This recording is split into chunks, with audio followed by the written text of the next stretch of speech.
لوط علیہ السلام نے پھر ان کو سمجھایا کہ اللہ کے بندو، اپنی خواہشات پوری کرنی ہو تو اللہ نے عورتیں بنائی ہے. قال ان هؤلاء بناتی هن اطهر لكم فاتقوا الله ولا تخزوني في ضيفي، کہ اگر اپنی خواہشات ہی پوری کرنی ہے تو میری اولاد، اب نبی چونکہ روحانی باپ ہوتا ہے تو جتنی بھی اس کی قوم کے اندر اولاد ہوگی سب کا باپ ہے، تو کہا کہ قوم کی بیٹیاں گویا میری بیٹیاں ہیں، ان سے نکاح کرو اور اپنی ضرورتیں پوری کرو، اور میرے مہمان کے معاملے میں مجھے شرمندہ مت کرو. لیکن قوم نے جواب دیا کہ آپ جانتے ہیں ہمیں کیا چاہیے، آپ رکاوٹ نہ بنیں، ان بچوں کو ہمارے حوالے کرو تاکہ ہم ہماری بدفعلی کا شکار بنائیں. لوط علیہ السلام بہت پریشان ہوئے اور یہ الفاظ کہے، لو ان لی بکم قوتن، اگر میرے پاس اتنی طاقت ہوتی نا تو میں تمہارا مقابلہ کرتا آج. دیکھو ایسے حالات بھی آتے ہیں، اللہ کا نبی ہے لیکن یہ لاچارگی بیچارگی دیکھیے، کوئی مدد کرنے والا نہیں ہے سوائے اللہ کے، ظاہری اسباب نہیں ہیں. تو یہ الفاظ ہے، لو ان لی بکم قوتن او آوی الی رکن شدید، یا کسی مضبوط سہارے کا مجھے سہارا مل جاتا تو میں تمہارا مقابلہ کرتا. لیکن کیا کروں، اب یہ روک رہے ہیں.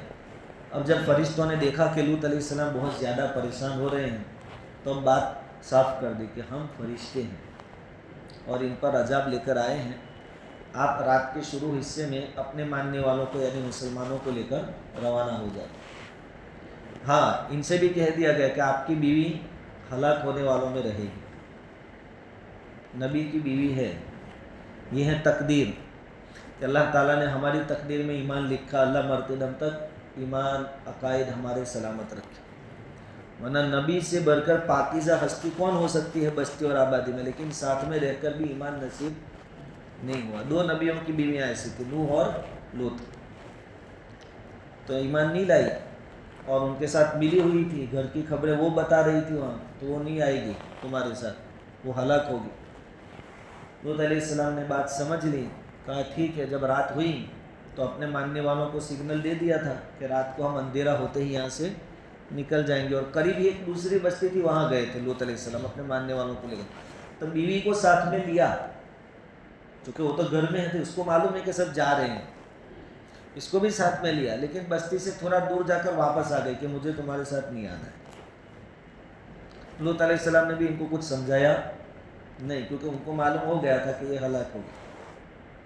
اس کے بعد پھر جب آخری رات کا حصہ آیا تو ایمان والے تو بستی سے نکل گئے تھے، اب یہ اپنی مستی میں سوئے ہوئے تھے، اور آخری حصہ جو ہے رات کا میٹھی نیند کا. تو عذاب کی شروعات کیسے ہوئی؟ پہلے تو ایک اتنی زوردار چیخ کی آواز آئی، فرشتے نے چیخ لگائی، ایسی چیخ کہ کلیجے پھٹ جائے. اچانک کوئی آواز آتی ہے آدمی تو گھبرا جاتا ہے، اور یہ تو نیند میں تھے، اور فرشتے نے آواز لگائی، چیخ مار دی، سب گھبرا گئے کہ کیا ہو. اس کے بعد پورے خطے میں جہاں وہ بستی آباد تھی اس کو فرشتوں نے اٹھایا، نیچے سے زمین کے ساتھ اوپر اٹھایا. بعض روایتوں میں آتا ہے کہ اتنا اوپر اٹھایا کہ ان کی بستی میں جو مرغے اور کتے جو بولتے تھے ان کی آواز اوپر فرشتوں نے سنی آسمان پر، اتنا اوپر اٹھایا ان کو. اور پھر ان پر پتھروں کی بارش ہوئی، اور پتھر نام وائز آتے تھے. پتھر اچھا آپ ابھی یوٹیوب پر آپ دیکھیں گے نا تو وہ پتھر بھی بتاتے ہیں، لیکن یہ وہ والے پتھر نہیں ہے، سمجھ لو. ابھی آپ دیکھیں گے یوٹیوب پر بھائی قوم لوط پر عذاب کہاں آیا تو وہ سمندر بھی بتاتے ہیں، بحر میت وہ علاقہ بھی آپ کو بتائیں گے، اور پتھر بھی بتا دیتے ہیں بعض یوٹیوبر، کیونکہ ان کو تو ویور بڑا نہیں ہے کہ یہ پتھر یہ ایسی بات نہیں ہے، وہ اس زمانے کی بات ہے. تو نام وائز پتھر آئے اور پتھروں کی بارش ہوئی، اور پھر اس بستی کو فرشتوں نے پورا پلٹ دیا اور زمین پر دے مارا، اور اتنے زور سے دے مارا کہ سمندری کنارے پر رہتے تھے نا تو وہاں 400 فٹ نیچے چلے گئے یا 400 میٹر نیچے چلے گئے، اور اوپر سے سمندر برابر ہو گیا، یعنی نام و نشان مٹ گیا، جیسے یہاں کوئی رہتا ہی نہیں تھا. تو جیسا بڑا گناہ اور جتنی برائیاں ویسا اللہ تعالیٰ کا عذاب. یہ واقعہ اس زمانے میں جب کہ قرآن نازل ہوتا تھا مشرکین مکہ کو سنایا گیا ان کی عبرت کے لیے کہ دیکھو یہ محمد میرے نبی ہیں، ایسے ہی ایک نبی لوط بھی آئے تھے، تو میرے اس نبی نے اپنی قوم کو سمجھایا تھا، لیکن وہ سمجھے نہیں تھے اور نافرمانیاں کرتے رہے، تو ان کا انجام یہ ہوا۔ اور یہ ملک شام جو ہے وہ تو عرب لوگ وہاں تجارت کے لیے سال میں ایک مرتبہ جاتے ہی تھے، ایک سفر ان کا شام کا ہوتا تھا، ایک یمن کا ہوتا تھا۔ تو آپ آتے جاتے، دوسری جگہ ارشاد ہے قرآن میں بھی کہ جب آپ آتے جاتے دیکھتے ہیں وہ کھندرات، وہ بستیاں جن پر عذاب آیا تھا، تو ان سے عبرت حاصل کرو۔ تو مکہ والوں سے کہا جا رہا ہے کہ نبی کی مسلسل مخالفت کرتے رہو گے تو لوط کے ساتھ جو معاملہ ہوا تمہارے ساتھ بھی ہو سکتا ہے۔ اور ایمان والوں کو اس میں تسلی دی جا رہی ہے کہ اگر ان کی مخالفت ایسی باقی رہی تو ان کا انجام برا ہوگا اور تم نجات پا جاؤ گے، جیسے لوط علیہ السلام اپنے ماننے والوں کے ساتھ نجات پائے۔ اس لیے تم حضور کے ساتھ جمے رہنا۔ اور آج بھی یہ واقعات ہمیں درس دیتے ہیں کہ اگر شریعت کی مخالفت پر کوئی ہے تو ان کا ہلاک ہونا یہ طے ہے، یا تو آخرت کے عذاب سے، وہ تو ہے ہی ہے کمپلسری، اگر نافرمانی کے ساتھ اگر دنیا سے رخصت ہوئے ہیں ایمان لائے بغیر۔ اور کبھی کبھی اللہ تعالیٰ دنیا میں بھی عذاب دے دیتے ہیں، زلزلے آتے ہیں، سیلاب آتا ہے، طوفان آتے ہیں، اور کوئی آسمانی یا زمینی مصیبت آ جاتی ہے۔ یہودیوں پر کئی مرتبہ زمینی مصیبتیں اللہ نے مسلط کی کہ کوئی بھی ایسا بادشاہ ان پر مسلط ہو جاتا تھا جو لاکھوں کو مار دیتا تھا۔ تو اللہ تعالیٰ ہمیں بھی تنبیہ کر رہے ہیں اور تسلی بھی ہمارے لیے بھی ہے کہ حالات کیسے بھی مخالف ہو، لیکن نبی کے راستے پر اگر ہم چلتے رہے، شریعت پر چلتے رہے، تو مخالفت کرنے والوں کا انجام الگ ہوگا اور ماننے والوں کا انجام الگ ہوگا۔ تو ہم اللہ کا شکر ادا کرتے ہیں کہ اللہ تعالیٰ نے ہم سب کو ایمان کی دولت سے نوازا ہے، اور اللہ تعالیٰ سے دعا ہے کہ اللہ تعالیٰ مرتے دم تک ہماری اور قیامت تک آنے والی ہماری نسلوں کی جان، مال، عزت، آبرو، عقائد، اعمال اور ایمان کی حفاظت فرمائے۔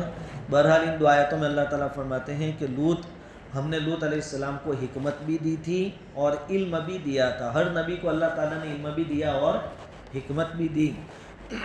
وَنَجَّيْنَاهُ، اور ہم نے لوط کو بچا لیا اس بستی میں سے جو کہ بہت گندے کام کرتی تھی، تعمل الخبائث، برے کام کرتی تھی۔ انہم کانوا قوم سوء فاسقین، وہ یقیناً وہ بہت برے فاسق لوگ تھے۔ وَأَدْخَلْنَاهُ فِي رَحْمَتِنَا، اور ہم نے اس کو یعنی لوط علیہ السلام کو اپنی رحمت میں داخل کر لیا۔ انہ من الصالحین، بے شک وہ نیک لوگوں میں سے تھا۔ تو نیکوں کا انجام یہ ہے اور بروں کا انجام یہ ہے۔ قرآن نے اس کو کلیئر کر دیا۔ درود شریف پڑھیں۔